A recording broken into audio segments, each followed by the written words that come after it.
여러분 안녕하십니까? 여러분들과 함께 중국 기업과 경영의 이해 제14주차 강의를 진행을 하고 있습니다. 여러분들과 한 학기 동안 중국 기업에 대해서, 중국 기업의 경영에 대해서, 그리고 최근에 4차 산업혁명이라든지 AI와 관련돼서, 또 중국 기업과 AI의 관계, 중국 기업과 4차 산업혁명의 관계에 대해서 살펴보았습니다. 그리고 여러분들과 함께 샤오미에 대해서 살펴보았고, 바이두에 대해서 살펴보았습니다. 샤오미, 그리고 바이두에 대해서 살펴보았고, 이번 시간에는 텐센트, 즉 腾讯에 대해서 살펴볼 차례입니다. 腾讯은 여러분들께서도 많이 들어보셨겠지만 웨이신, 예를 들면 위챗이라든지 위챗페이라든지 이렇게 해서 여러분들께도 많이 알려져 있는 그런 기업이라고 볼 수 있습니다. 이 기업을 어떻게 볼 것인가, 어떻게 이해할 것인가 하는 것이 이번 학기의 마지막 강의로서 오늘 배울 내용입니다. 이 내용에 대해서 살펴보기 위해서 여러분들과 함께 이 텐센트라는 기업은 어떻게 만들어졌는지, 또 어떤 이 기업은 어떻게 경영을 하고 있는지, 어떻게 성장을 했는지 하는 부분들에 대해서 살펴보고 여러분들과 같이 생각을 해보고자 합니다.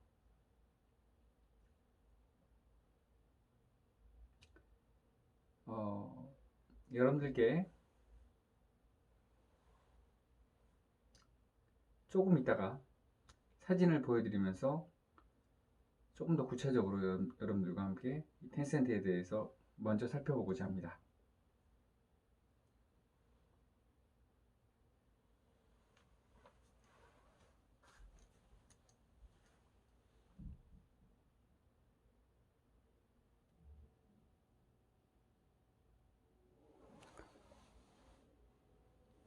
텐센트는 어떤 기업인가 하는 부분들을 지금 저와 함께 사진을 보면서 같이 생각을 해보겠습니다.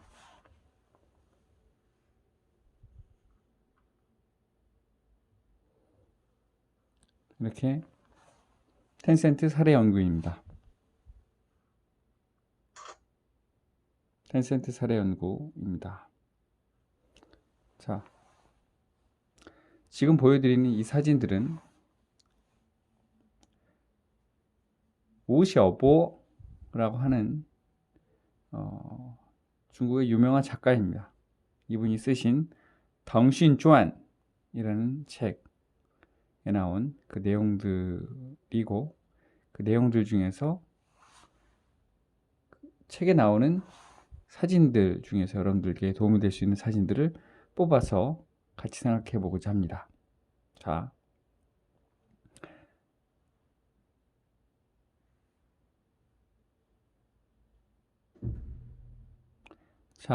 이 사진들은 덩신이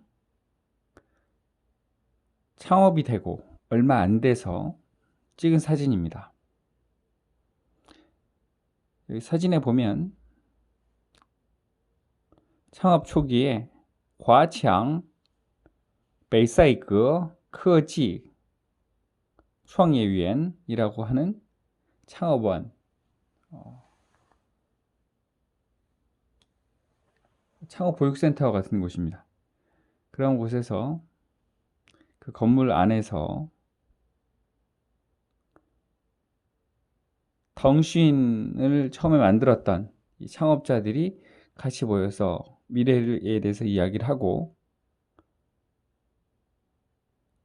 했었습니다. 그리고 3년 후에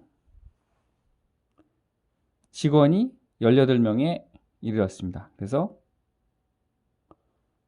이 사람들이 이 사무실에 전부 다 같이 앉을 수 있었습니다. 그래서 같이 앉아서 사진을 찍은 것입니다. 이 사진 가운데 있는 이 사람이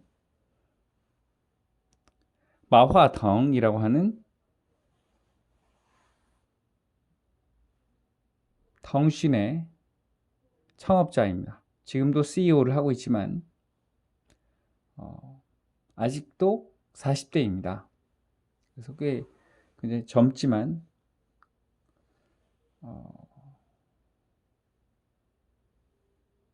독재자처럼 아니면 권위주의적인 형태로 기업을 이끌지 않고 굉장히 차분하고 민주적으로 기업을 이끌어가는 그런 경영자라고 알려져 있습니다.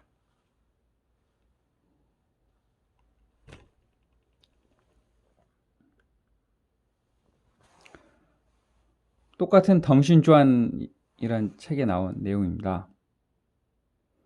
여기 보시면 펭귄입니다. 그럼 펭귄 하면 잘 아시겠습니다만 이 펭귄 모양이 QQ로 알려진 이런 펭귄이고 텐센트를 상징하는 그런 이미지입니다.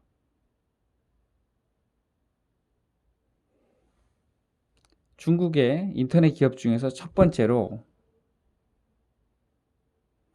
브랜드 로고의 결정권을 고객에게 주고 고객을 통해서 선택하는 그런 형태를 취했다고 합니다.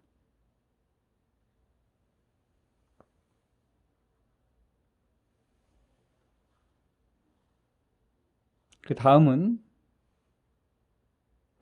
2000년 10월에 중국国际高新技术成果交易会이라고 하는 그런 교역회, 박람회, 전시회 이런 것이죠. 전시회 중국 국제 최신 기술 성과 박람회라는 곳에서 사진을 찍은 것인데 이 뒤에 보시면 이 펭귄이 빨간 목도리를 두르고 있습니다. 그리고 이런 통통한 그런 펭귄 모양을 보여주고 있습니다. 이 모양이 2000년에 만들어진 거지만 그 이후에 나온 펭귄 모양들과 변화가 없었다는 것들을 보여줍니다.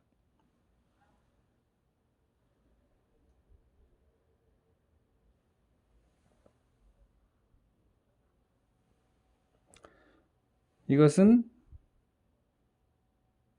2004년 6월 16일에 덩신이 홍콩 연합 거래소에 정식으로 상장을 하는 그런 것을 보여줍니다.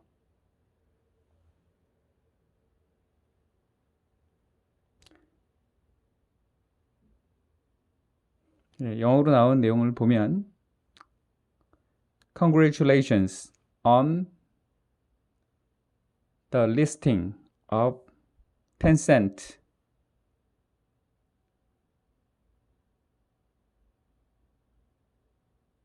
Holdings Limited 이렇게 나옵니다. 텐센트 홀딩스 리미티드가 상장이 된 그런 모습을 보여줍니다. 여기 이렇게 되어 있고요. 이 당시에 나스닥이나 미국 증권거래소, 미국에 가서 증시에 상장을 하지 않고 홍콩을 선택을 했습니다. 이것은 텐센트가 심천, 션전, 광동성이죠. 광동성과 홍콩과의 거리도 가깝고 그런 부분들, 그래서 소통을 하기 위한 부분들도 작용을 했다라고 되어 볼 수 있는데 그 외에도 또 다른 측면들이 있습니다.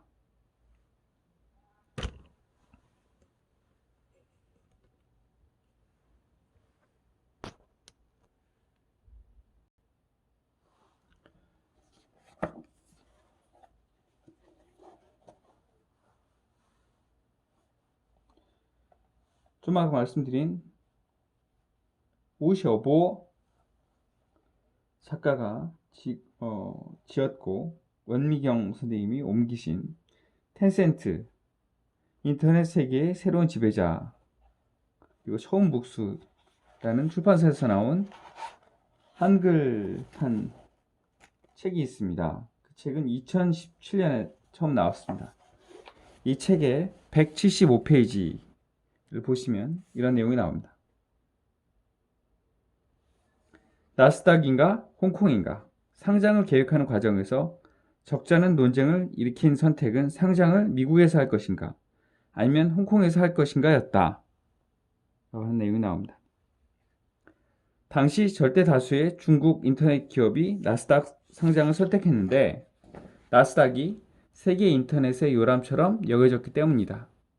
과거에 빅3나 소후, 넷이즈도 너나 할 것 없이 모두 미국 자본시장으로 진출했다.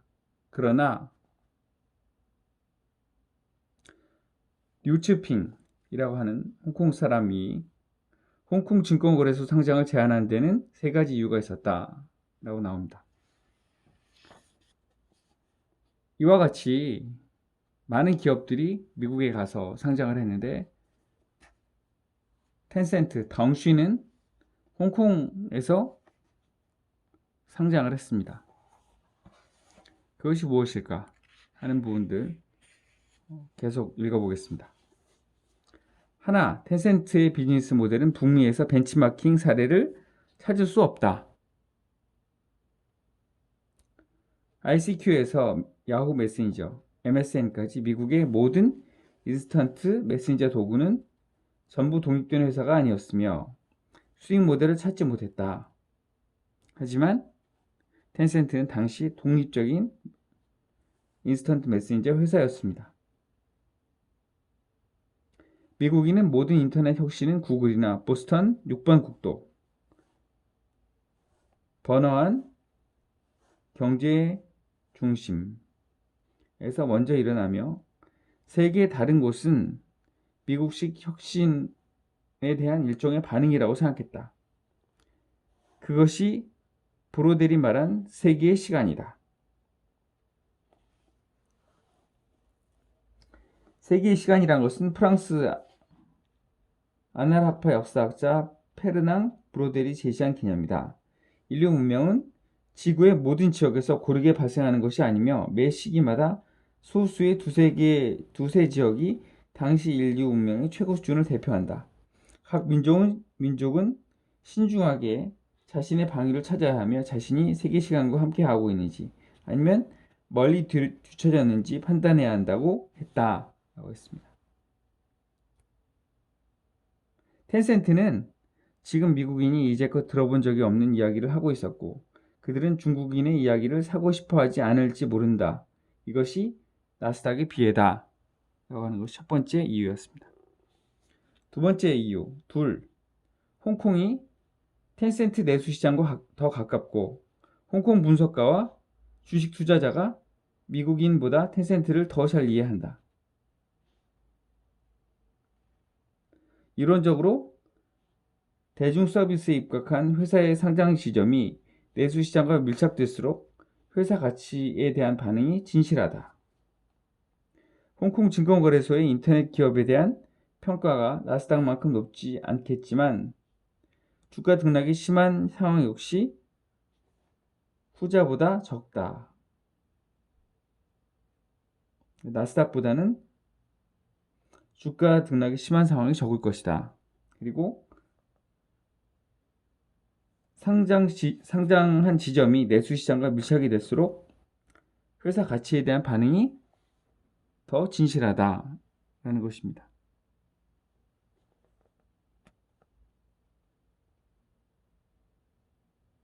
지속 성장을 추구하는 텐센트로서는 좋은 일일지 모른다.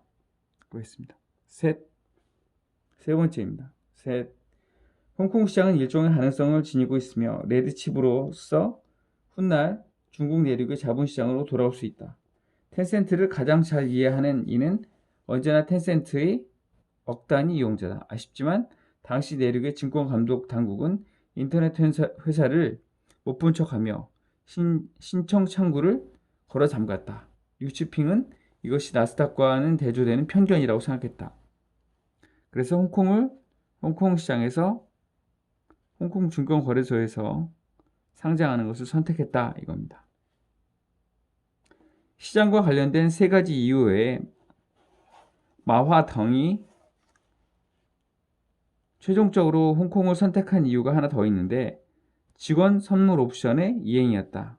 여기서 선물은 futures 선물입니다.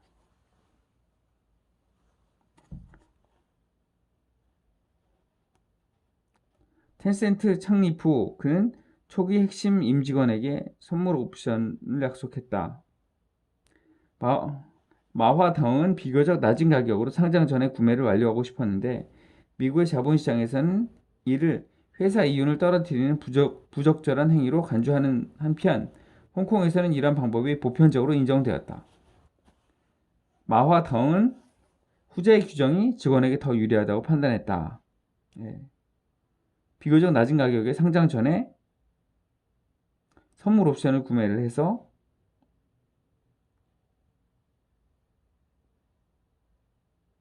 이거를 상장 후에 직원들에게 준다 이것이죠.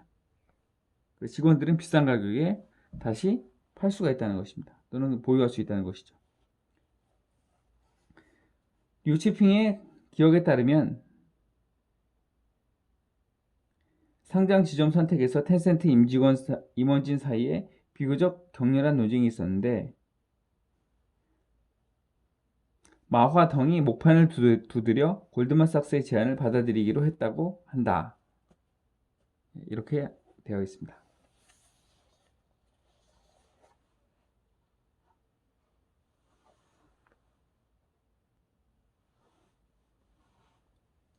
계속 살펴보겠습니다.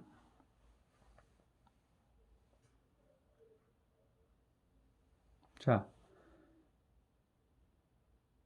텐센트의 홍콩 증권시장 상장 이후에 텐센트가 성장을 하는 그런 내용입니다. 2005년에 덩신의 관리团队, 그러니까 경영진들이 페이야다 다샤 회의실에서 페이야다라고 하는 빌딩의 회의실에서 같이 찍은 사진이라 이겁니다.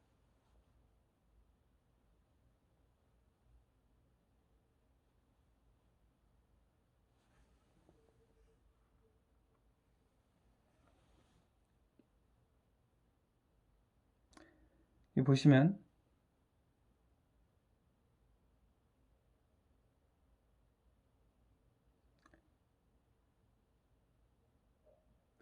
이제 2000 위와 아래 전부 다 2013년입니다.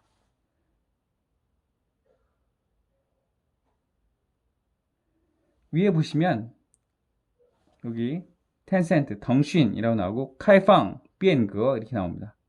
개방, 변혁 이렇습니다. 개방과 변혁이 정웨이, 덩신, 신더挑战이라고 나옵니다. 새로운 도전이 됐다 이겁니다.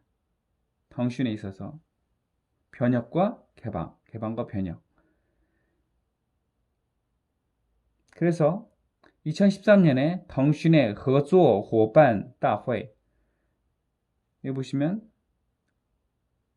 2013 덩신 合作伙伴大会 텐센트의 협력 파트너 대회에서 이런 주제로 이런 개방과 변혁이라는 주제로 이런 대회가 열렸습니다. 대회가 진행이 됐습니다. 그리고 打开未来之门 해서 미래의 문을 연다. 고 한 후에 점점 텐센트는 개방성을 추구하게 되었습니다. 그리고 마화덩이 원래는 굉장히 대중매체에 잘 나오지 않는 사람인데 대중의 시야에 더 많이 노출이 됐다고 합니다.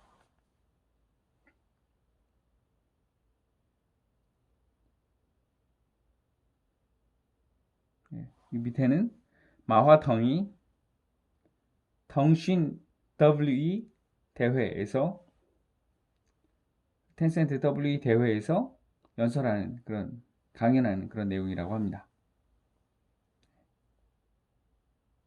그런 내용이었습니다. 여기는 그 위챗 홍바오라고 하는 내용입니다.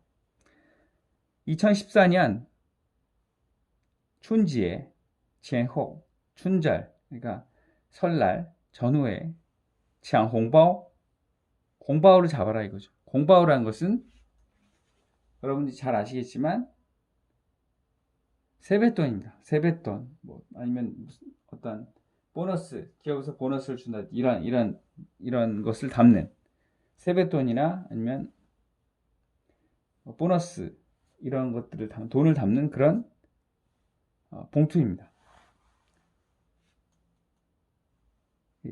홍바오를 잡아라 이것이죠.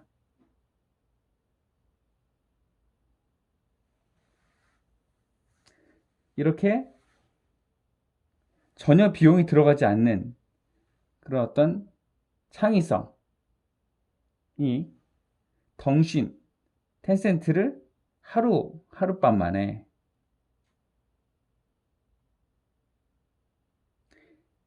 인터넷에서 지불할 수 있는 인터넷에서 인터넷 결제를 할 수 있는 그런 서비스 업체로 바꾸어 놓았습니다. 홍바오, 지앙 홍바오라고 하는 이런 특별한 행사를 가지고 그전에는 알리페이를 비롯한 다른 업체들이 하고 있었는데 이 시점부터 2014년 이 시점부터 텐센트가 위챗페이와 같은 이런 방식으로 인터넷에서 결제를 할 수 있는 그런 서비스 업체로 변모하게 되었습니다.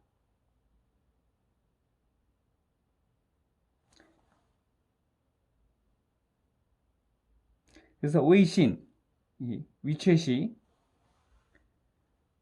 전자상거래 업체, 전자상거래 회사로 되기 위한 마지막 장벽이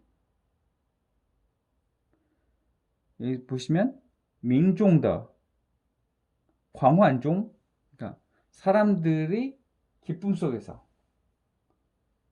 즐거움 속에서 그 장벽이 없어지고 장벽이 깨지고 전자상거래 회사로 인정받게 되었다 이겁니다. 이게 굉장히 역사적인 사건입니다.